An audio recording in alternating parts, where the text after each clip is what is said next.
Jadi awalnya tuh sebenarnya kesehatanku sangat baik gitu, tapi tiba-tiba pas 8 bulan baru mulai. Mamaku panggil, orang tuaku manggil aku, tapi aku nggak respon sama sekali. Akhirnya khawatir, dibawalah ke dokter. Saat dicek ternyata pendengaranku sudah nggak ada. Akhirnya jadi tuli. Di situ aku merasa nggak dilibatkan. Di saat mereka diskusi, di saat mereka buat pointing gitu, di situ nggak ada aku. Itu aku sampai menyerah sebenarnya prosesnya. Hai teman-teman semua, apa kabar? Luar biasa. Jadi hari ini aku lagi main-main ke salah satu kafe di Jakarta Selatan. Dan ternyata seru banget karena aku mendapat pengalaman yang luar biasa di coffee shop ini. Dan akhirnya aku langsung panggil tim aku buat kesini, kita podcast langsung di sini. Oke, hari ini kita akan berbincang-bincang bersama Kak Andrew. Jadi Kak Andrew ini adalah seorang tuli. Jadi di kafe ini mempekerjakan orang-orang tuli sebagai baristanya, waitress dan semuanya. Wah, seru banget nih. Dan di sini kita kalau mesen kopi itu diajarin untuk menggunakan bahasa isyarat.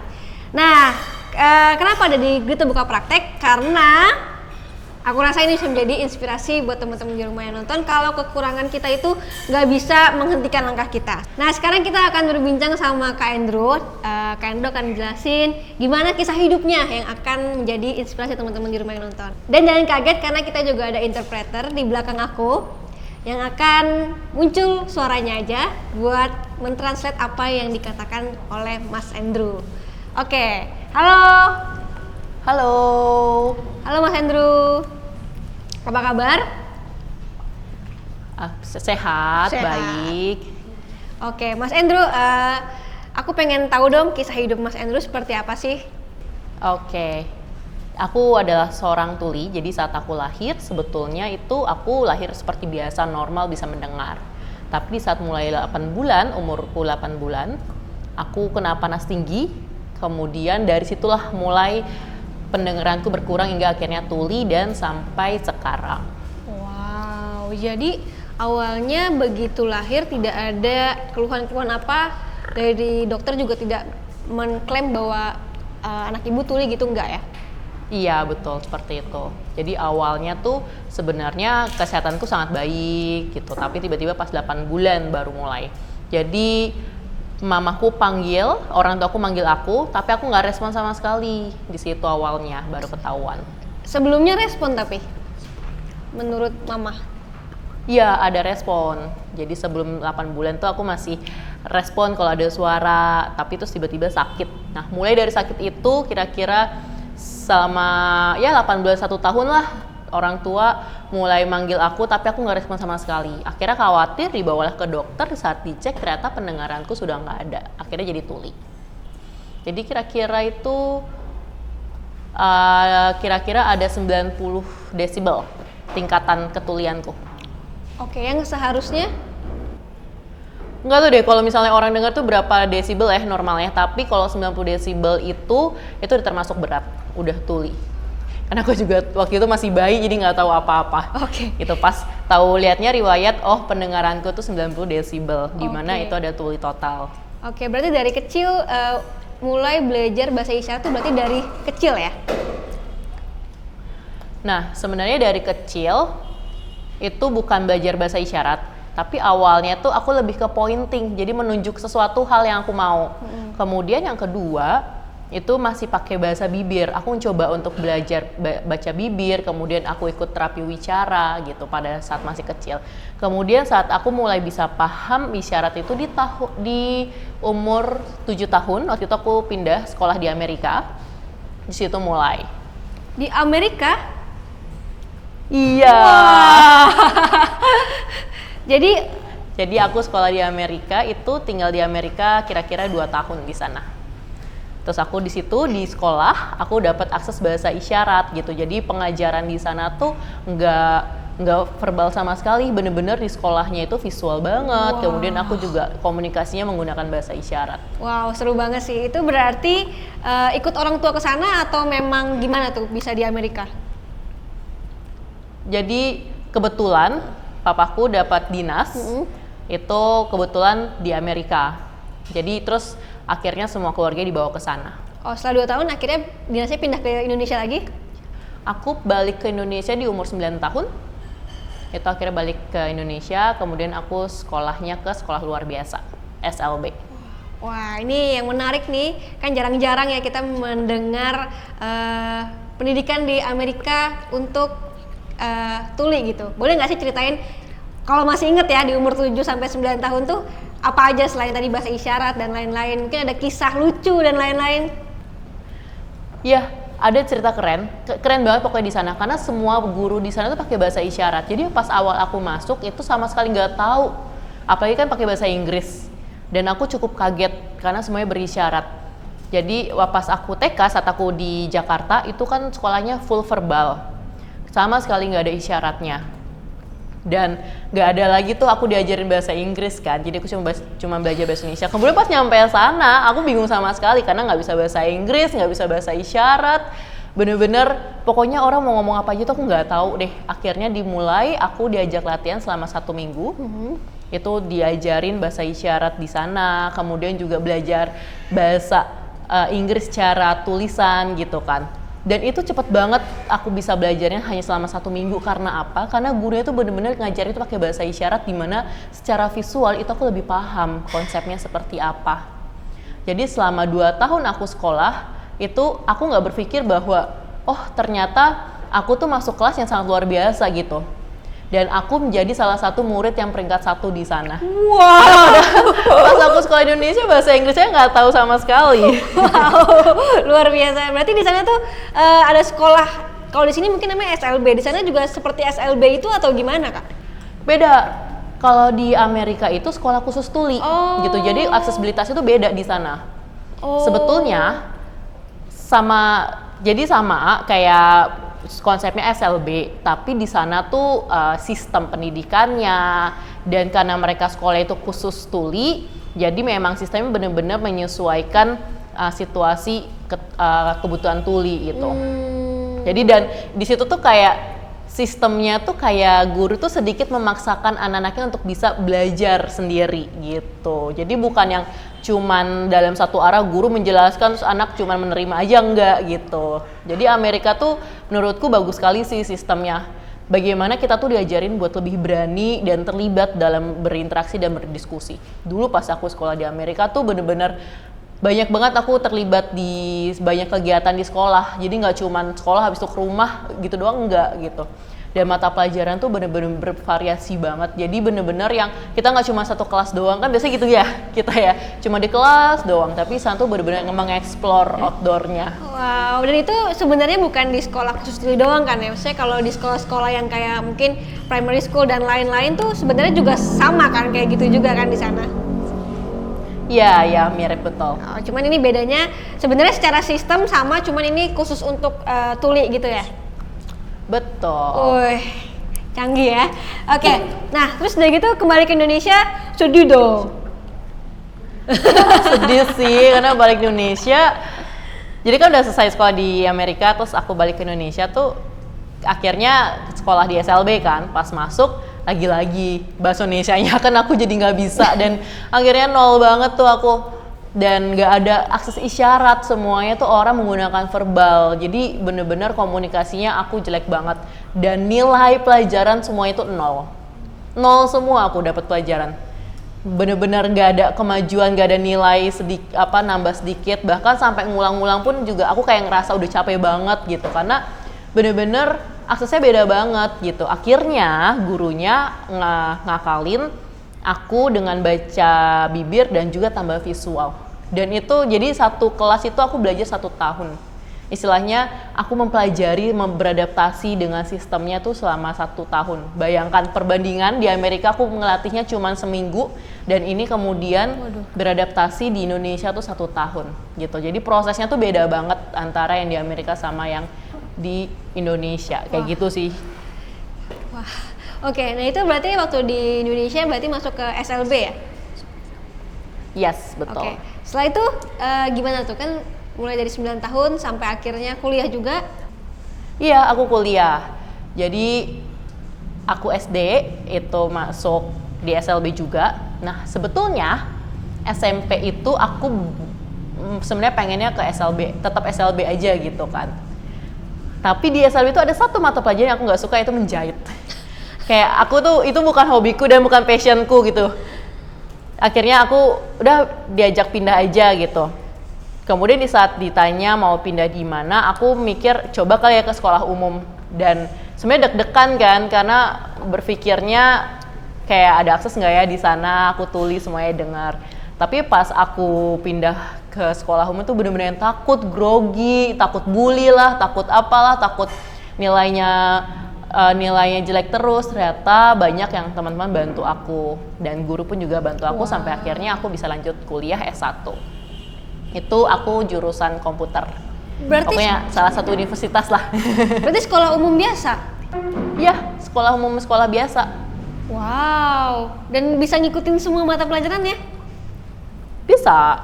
Wih. Bisa. Untungnya ada buku kan. Mungkin kalau nggak ada buku akan sulit buat aku, tapi setidaknya aku bisa membaca gitu kan. Aku punya mata, aku bisa secara visual, jadi aku banyak membaca. Mungkin kalau nggak ada buku, beda lagi nanti. Mungkin aku jadi balik lagi ke SLB gitu sih. Jadi buku ini penting banget. Wow, hebat. Oke, nah setelah itu, berarti waktu itu IPA atau IPS nih? Wah. IPS lah. Aku nggak suka IPA, pusing. Oke. Pertama, aduh aku pokoknya lemah banget deh kalau soal pelajaran yang mengenai IPA tuh, no. Oke, terus kemudian ketika kuliah, itu berarti di salah satu universitas lainnya di Indonesia? Iya, universitas di Indonesia. Bukan UI, Bukan ya. tapi salah satu universitas yang cukup besar juga di Jakarta. Wow, hebat. Dan itu umum juga kan ya? Iya, universitas umum kok. Maksudnya, ya memang ada hambatan sih, challenge-nya besar. Sebetulnya aku berpikir, ya sebenarnya udah nggak mikir sih, nggak ada pembulian gitu. Tapi ternyata ya di universitas tuh ada ya ternyata situasi-situasi pembulian gitu. Aku ceritain deh. Oke, ceritanya seperti apa sih kalau di kampus? Tapi ini berarti selama SMP, SMA itu luar biasa, teman-temannya baik semua, gurunya baik semua? Iya, baik-baik banget dan benar-benar ngebantu aku banget. Pokoknya baik banget deh. Sama sekali nggak ada pembulian? Enggak, Wah, ada. di sekolah mana itu? Karena mungkin itu hokiku ya. Punya teman-teman yang baik juga di sekolah. Sekolah gitu. mana? Sekolah Mau mana? tahu di mana, Rasya? Tapi kamu harus bersyukur ya, soalnya banyak narasumber aku yang SD, SMP, SMA yang mungkin kekurangannya, mungkin bahkan nggak ada kekurangan tapi tetap dapat bully gitu kan. Nah, boleh nggak ceritain di kampus tuh seperti apa? Cerita apa nih? Di kampus, challenge-nya tadi kan banyak ada pembulian dan lain-lain. Mengenai tantangan ya? Itu pertama dosen. Dosen tuh kan kalau ngomong tuh secara verbal banget ya. Selalu cuman kayak ngikutin PPT doang gitu. Jadi PPT-nya tuh cuma poin-poin tapi dia ngejelasin banyak di mana aku nggak bisa akseskan. Di semester pertama aku nggak tahu tuh sama sekali. Jadi aku punya satu teman sekelas dan satu orang ini punya kakak tuli. Oke. Nah pas dia lihat aku bahwa aku tuh nggak berekspresi sama sekali selama kelas ini berjalan gitu, dan dia tuh kayak ada insting dan udah paham soal budaya tuli gimana di saat si orang tuli tuh nggak respon sama sekali dalam situasi. Akhirnya terus dia manggil aku di mana saat itu sangat rame ya, dan dosen tuh manggil lagi presensi nih. Saat panggil nama Andrew semua pada nyari kan, dan aku nggak denger kan, akhirnya madepnya ke aku gitu, dan aku bingung, kenapa gitu kan, aku kenapa gitu kan. Nah terus baru satu orang ini bilang, itu kamu namamu dipanggil gitu. Nah mulai dari situlah. Jadi terus kemudian satu orang ini menghampiri aku, untungnya aku kaget kan, dia cerita bahwa dia punya kakak tuli. Akhirnya dialah yang ngebantu aku selama kuliah ini sampai lulus. Ya mungkin aku lulus sebenarnya molor sedikit, kesel juga sih, gara-gara aku kurang serius juga kadang waktu itu kuliah, banyak main gitu kan. Nah kalau di sekolah kan nggak bisa bebas ya, di rumah ada orang tua diawasin, tapi kan kalau kuliah kan lebih bebas lagi gitu. Jadi bener-bener nggak ada bantuan, sampai akhirnya tantangan lainnya itu bagaimana kalau misalnya dalam satu mata kuliah itu proses belajar itu per kelompok, ada tugas dikasih gitu kan. Nah aku gabung di kelompok itu karena aku tulis sendiri, jadi sebenarnya tuh mahasiswanya tuh junior dan aku seniornya gitu. Dan di situ aku merasa nggak dilibatkan di saat mereka diskusi, di saat mereka buat pointing gitu, di situ nggak ada aku gitu. Dan ya udahlah, aku pikir ini menjadi tantangan beratnya sih. Dan aku punya motivasi gimana aku harus punya nilai bagus, jangan sampai jelek gitu. Jadi itu sih targetku, nilai aja sih akhirnya di kuliah. Oke, luar biasa. Berarti itu sama junior-junior ya. Kalau sama yang seangkatan? Jadi pas satu angkat itu saat berproses ya mereka udah lulus dan nilaiku tuh bener-bener yang masih kurang. Akhirnya aku masuk ke kelas junior kan. Nah ini sih tantangan lebih beratnya juga gitu. Memang sih aku sudah sedikit mengadvokasi, ngasih pengertian, tapi ya nggak semuanya bisa memahami aku gitu. Dan ya kayak gitu, akhirnya aku harus berusaha dan belajar sendiri. Jadi itu tantangan terberatnya selama kuliah. Temen yang dari pertama ada? Udah lulus juga dia gitu, jadi udah lulus kuliah terus ya udah nggak kontak gitu. Tapi selama di kuliah dia selalu membantu ya? Iya betul banget, selalu ada sama aku. Luar biasa. Sampai akhirnya proses skripsi, sebenarnya sama-sama skripsinya periodenya gitu. Sebenarnya dan kita tuh sebenarnya sama-sama lulus nilai skripsinya. Cuma aku ada satu mata kuliah yang harus ngulang. Jadi dia udah wisuda, udah bisa wisuda, aku belum bisa gitu. Dan di situ baru tantangannya banyak banget karena berhubungan sama orang baru si junior tersebut. Iya betul banget kayak gitu. Oke, wah luar biasa. Dan akhirnya tapi lulus dengan sempurna.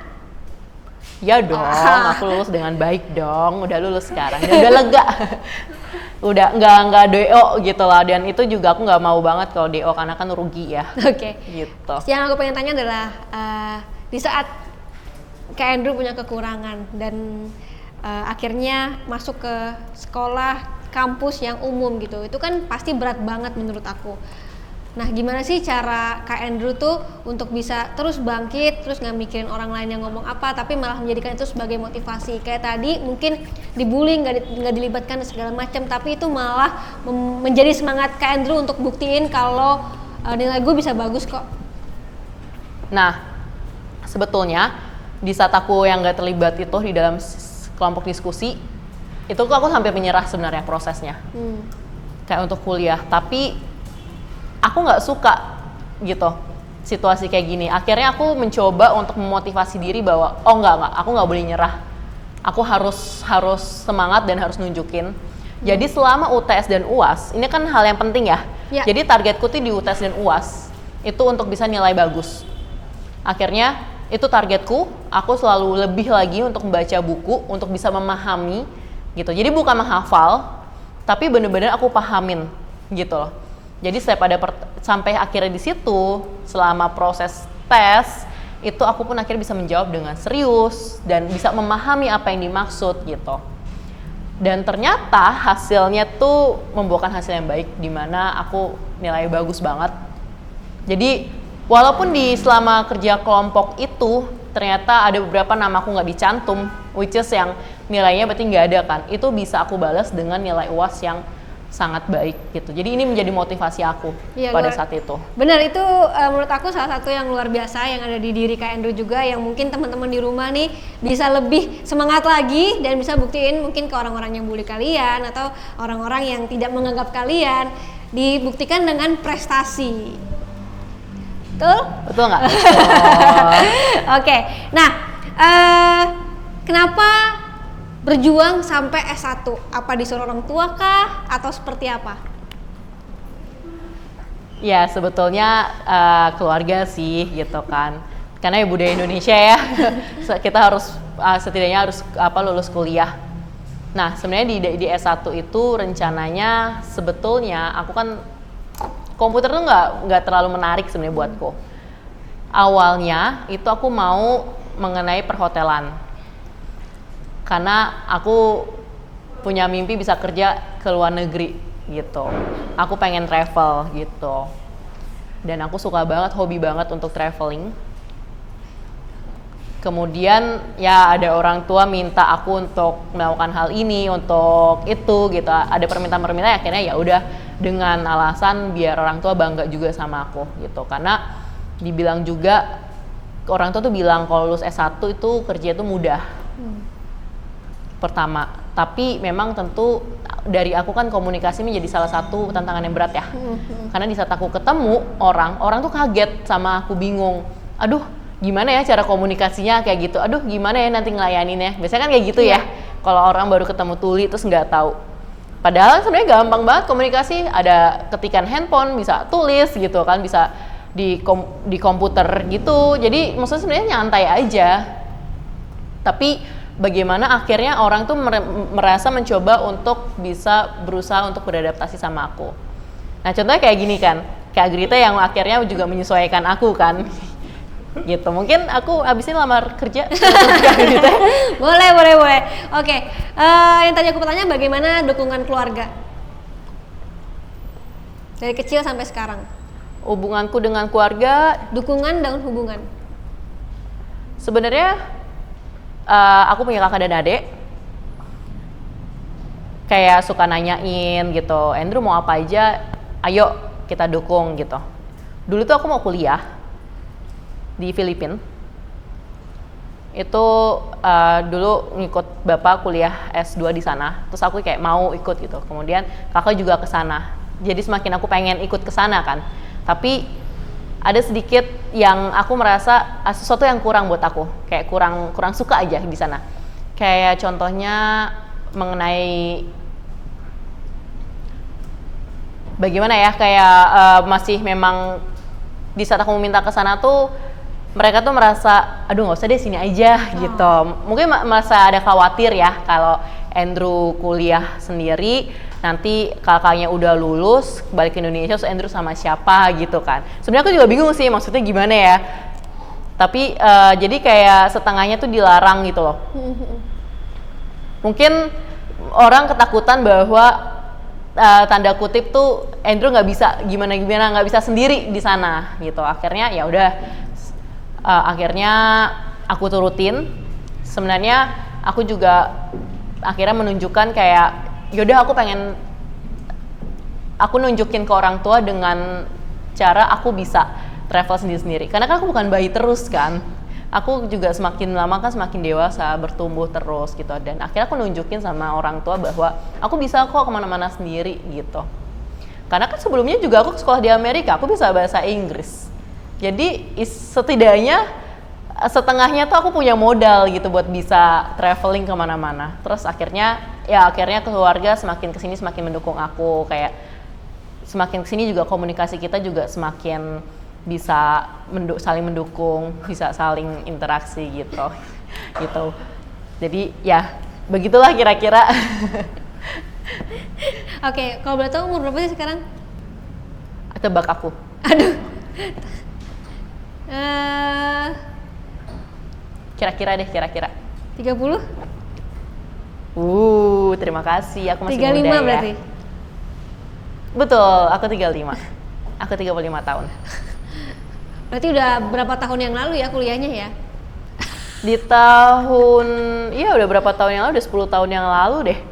Oke, sekarang kita akan bahas gimana nih Kak Andrew bisa ada di Sunyi Coffee ini. Gimana sih awalnya bisa kerja di sini?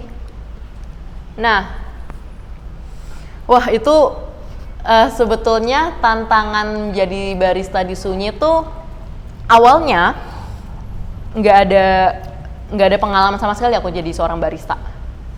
Tapi aku ngeliat kayak, kok barista tuh seru ya. Di saat dia mulai buka terus lihat teman-teman tuli itu kayak, bukan teman-teman tuli tapi barista-barista disabilitas kayak keren ya kok jadi barista gitu. Kemudian ketemu sama bos dan ternyata dia komunikasinya bisa sama aku gitu kan.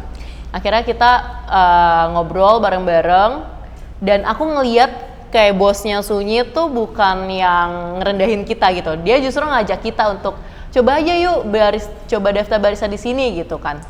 Tapi itu udah lama tuh pas baru buka, aku lama banget ya kan. Sebenarnya aku berharap banget untuk kerja sini. Aku jadi sebenarnya nggak berharap banget, jadi kayak ya udah nyantai aja gitu kan, sambil jalan-jalan, sambil daftar, nggak yang kemikir, wah harus banget tidak sini, nggak gitu sebenarnya, lebih nyantai. Tapi terus kaget bahwa aku dihubungin, Andrew kamu bisa wawancara nggak gitu? Karena aku mikir aku bakal nggak lolos gitu, terus kita coba wawancara. Ternyata 2 hari setelahnya aku dibilang diterima, jadi cukup kaget sih, kayak wah serius nggak nih gitu. Padahal akunya lagi situasi lagi jalan-jalan gitu loh, jadi kulitku lagi hitam lagi. Terus jadi khawatir juga, tapi akhirnya ketemu, terus mulai kerja. Jadi pengalaman awal tuh bener-bener yang nggak tahu sama sekali apa-apa, yang nggak tahu harus gimana. Akhirnya senior juga sibuk gitu. Dimana aku juga trainingnya masih belum selesai gitu, jadi aku masih yang ngeliatin, masih merhatiin, dan mau bikin kopi tuh gugup gitu, sampai gemeteran, takut salah, takut diomelin. Awal tuh bikin minuman-minuman menunya kayak gitu, terus bikin latte, kemudian bikin leci juga. Terus aku belajar di kasir, itu pas pengalaman jadi kasir tuh kayak berasa malu banget karena kayak merasa diliatin sama orang kan. Tapi ya udah berusaha untuk lebih tangguh lagi, nahan malu gitu kan. Sebenarnya jadi pas ada customer datang tuh selalu tunjuk-tunjukkan gitu sama salah satu teman kerja gitu. Tapi aku ngerasa kalau aku begini terus kayaknya nggak berkembang gitu, dan ngapain aku lamar kerja di sini. Akhirnya dari situlah aku mulai beraniin diri, belajar lebih aktif lagi, dan ternyata banyak banget hal-hal baru yang bisa aku pelajarin di Sunyi, pengalaman-pengalaman baru, dan bagaimana kita kerjasama dengan teman kerja juga. Jadi luar biasa deh pokoknya Sunyi ini. Pertama tuh kita tuh di Sunyi Fatmawati, store pertama kita di situ. Itu di tahun 2019 pertama buka Sunyi, sampai sekarang aku masih. Berarti udah 4 tahun ya di sini? Iya, 4 tahun tuh. Nah, sebelumnya berarti kerja di mana atau travel keliling dunia ya? Aku kerja pernah. Aku sebagai juru bahasa isyarat. Terus juga aku juga sebagai guru bahasa isyarat. Dan sebelumnya juga aku pernah kerja kantor. Nah, tapi di kantor itu ngerasa nggak nyaman sih. Karena kurang inklusif lingkungannya. Sebetulnya menerima disabilitas mereka, tapi saat kita udah terlibat, itu lingkungannya kurang inklusif.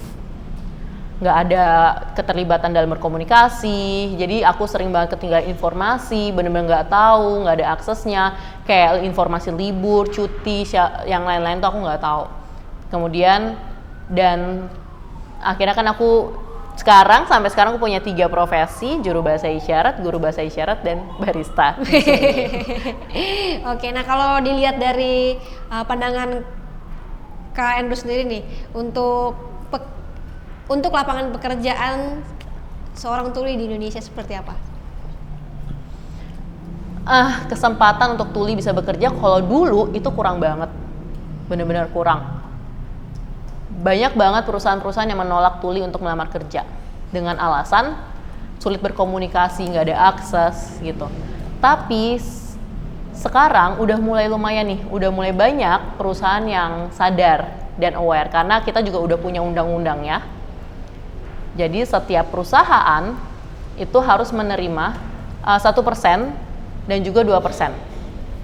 Jadi tergantung, saat dilihat di undang-undang itu perusahaan, kalau nggak salah, kalau di perusahaan, jadi perusahaan negara itu 2%, kalau perusahaan swasta itu 1% harus menerima karyawan disabilitas. Oh, jadi udah mulai banyak lapangan pekerjaan lah ya? Iya, sudah mulai bermunculan. Sekarang tinggal dari teman-teman yang mungkin tuli atau yang lainnya berusaha dan berjuang untuk mendapatkan pekerjaan itu. Betul sekali. Dan itu juga dari kemauan dari diri sendiri juga ya, maksudnya apapun kekurangan kita itu harus kita lawan. Tadi kan aku juga belajar banyak dari Kak Andrew bahwa beberapa kali dia jatuh, misalkan dibully, tapi dia punya semangat dan daya juang untuk membuktikan gitu. Kayak tadi awal-awal mungkin di Sunyi Coffee dia bingung harus ngapain dan segala macam. Itu kan kalau dalam diri tuh menurut aku kayak jadi insecure, jadi takut dan segala macam. Tapi Kak Andrew sekali lagi dia berusaha untuk terus belajar. Gue nggak boleh kayak gini, jadi gue harus belajar terus sampai sekarang bisa ada di sini. Yap, betul. Nah, mungkin pesan Kak Andrew nih buat teman-teman di rumah yang sedang mencari pekerjaan. Oke. Untuk teman-teman semua, teman-teman disabilitas, teman-teman tuli atau teman-teman yang lainnya, teman-teman secara umum ya, jangan patah semangat, jangan kayak lesu, jangan demotivasi gitu. Bagaimana mungkin juga kita harus punya target yang harus kita kejar. Kalau misalnya target yang udah kita pasang dan itu kita tercapai, pasti kitanya juga senang gitu. Dan gagal itu sebuah hal yang perlu kita pelajari untuk kedepannya bisa kita lebih baik lagi. Ada target apa ke depannya? Targetku, aku mau banget S2. Wow, mau banget S2. Jurusannya apa? Aku mau jurusan pendidikan tuli. Dan ntar buat sekolah tuli sendiri ya? Ya, Seperti yang ada di Amerika? Iya betul banget, seperti yang di Amerika. Doain ya. Pasti didoain. Oke. Ya, jadi semoga kita jadi bisa lebih berkembang. Jadi ini sekarang lagi berusaha. Oke, sekarang aku boleh nggak nanya soal percintaan? Aku lagi cari orang yang tepat. Tapi pernah pacaran juga? Pernah dong. Apa? Ceritain dong.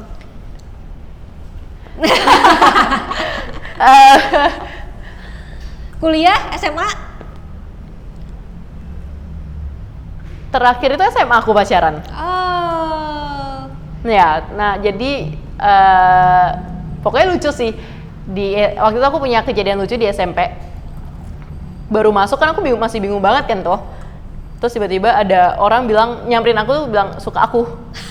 Nah terus aku bingung. Jadi maksudnya orang ini, si perempuan ini nembak aku ternyata, gitu kan. Maksudnya kalau kita kan konsepnya kan biasanya cowok itu yang nembak cewek ya. Terus tiba-tiba cewek datang nyamperin aku, tiba-tiba nembak aku gitu.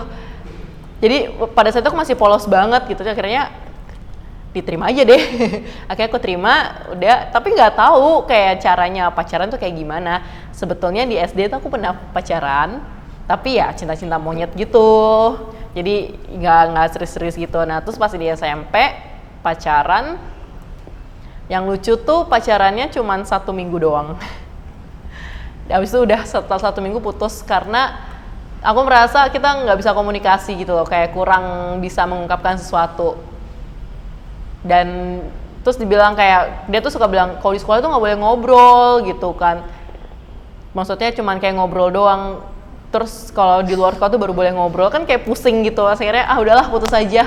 Terus aku minta dia kayak rahasiain aja ya kita pacaran gitu.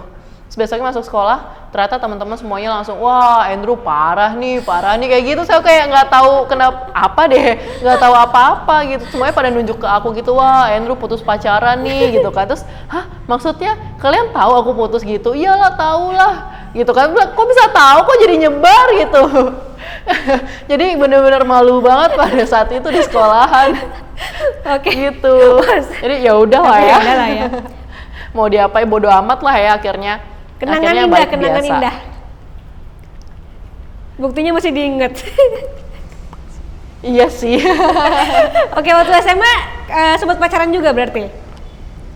Iya, itu SMA juga aku pacaran terakhir pokoknya. Udah pokoknya itu bodo amat sih itu ceritanya kalau SMA. Terus udah gitu sampai sekarang belum mencoba pacaran lagi? Belum. Tapi lagi cari ya sekarang ya. Oke. Ya, doain ya. Atau kita bareng? Oke, terakhir deh, mungkin dari apa yang udah Kak Andrew lalui selama hidup 35 tahun ini, apa sih pesan hidup yang pengen Kak Andrew sampaikan buat teman-teman di rumah yang nonton? Wow, waduh ini dia. Pertama, jangan menyerah. 2, jangan bersedih. Gimana kita harus terus happy, karena kalau happy itu juga bisa bikin awet muda. Keep smiling, terus ketawa, jangan suka marah-marah gitu.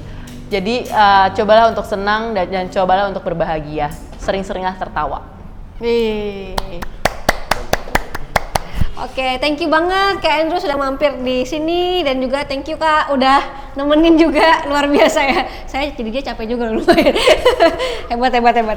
Oke, thank you banget teman-teman. Semoga dengan perbincangan kita kali ini bisa memberikan semangat baru dalam kehidupan kalian yang sekarang mungkin lesu, nggak tahu mau ngapain, lagi tahap-tahap di mana bosen hidup mungkin. Nah ini saatnya kita Semoga dengan video ini kita lebih semangat lagi, aku juga lebih semangat lagi, dan kita semua selalu sehat selalu dan sukses selalu.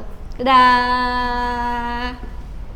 Nonton sampai habis ya, makasih ya. Jangan lupa follow Instagram aku di sini dan nonton video lainnya di sini.